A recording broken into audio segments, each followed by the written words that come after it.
আমি প্রথমবার জানতে পেরেছি উজু করার মানেটা কি। চলুন জেনে নিই। উজুতে হাত ধোয়ার মানে হলো, হে আল্লাহ, আমার আমলনামা আমার ডান হাতে দান করুন। কুলি করার মানে হলো, হে আল্লাহ, আমার জিহ্বাকে শাহাদাতের কালিমার উপর মজবুত রাখুন। নাকে পানি দেওয়ার মানে হলো, হে আল্লাহ, আমাকে জান্নাতের খুশবু দান করুন। মুখ ধোয়ার মানে হলো, হে আল্লাহ, কিয়ামতের দিন আমার মুখ উজ্জ্বল রাখুন, যেদিন অনেক মানুষের মুখ অন্ধকার থাকবে। ডান হাত কোনই পর্যন্ত ধোয়ার সময় বলুন, হে আল্লাহ, আমাকে ডান হাতে আমলনামা গ্রহণকারীদের অন্তর্ভুক্ত করুন।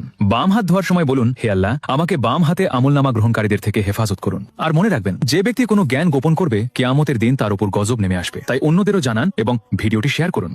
1 মিনিট সময় দিন, স্কিপ করবেন না। এই 3টি হাদিস আপনার জীবন বদলে দিতে পারে। প্রথম হাদিস, যে ব্যক্তি নামাজের চিন্তা ছেড়ে দেয়, আল্লাহ তাআলাও তার চিন্তা ছেড়ে দেন। দ্বিতীয় হাদিস, যে ব্যক্তি প্রত্যেক ফরজ নামাজের পর আয়াতুল কুরসি পাঠ করে, আল্লাহ তার এবং জান্নাতের মাঝে শুধু মৃত্যুর ব্যবধান রাখেন। তৃতীয় হাদিস, যে ব্যক্তি কোনো হাদিস শুনে তা অন্যের কাছে পৌঁছে দেয়, সে ওই হাদিস বর্ণনাকারীর সমান সওয়াব পায়। আপনি যদি এই কথাগুলো শুনে থাকেন, এখনই শেয়ার করুন, হয়তো আজ থেকেই আপনার সওয়াব চলতে থাকবে। এই দোয়াটা সবাই শিখে নেন। আল্লাহুম্মা কফিনিহিম বিমা শি'তা। অর্থ হচ্ছে, হে আল্লাহ, আমার বিপক্ষে যারা আছে, আপনি যা দিয়ে ইচ্ছা ওদের বিরুদ্ধে আমাদের সাহায্য করেন।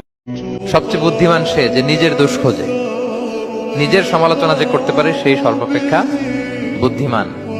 কিন্তু আমরা একদল আছে শুধু সমালোচনা, ওর এই সমস্যা, ওর এইটা, ওর মানে তার দায়িত্ব হচ্ছে সবার সমস্যা বের করা। এরকম দায়িত্বপ্রাপ্ত কিছু লোক আছে না নাই? যখন দেখবেন বৃষ্টি হচ্ছে তখন দোয়া করবেন, দোয়া কবুল হবে ইনশাআল্লাহ। দোয়া করার আগে একবার বলবেন আলহামদুলিল্লাহ, কমপক্ষে একবার বলবেন আলহামদুলিল্লাহি রাব্বিল আলামিন, একবার কমপক্ষে। মানে প্রথমে আল্লাহর প্রশংসা করবেন, তারপর একবার দরুদ পড়বেন আল্লাহুম্মা সাল্লি আলা মুহাম্মাদ ওয়া সাল্লিম, তারপর হাত তুলে দোয়া শুরু করবেন।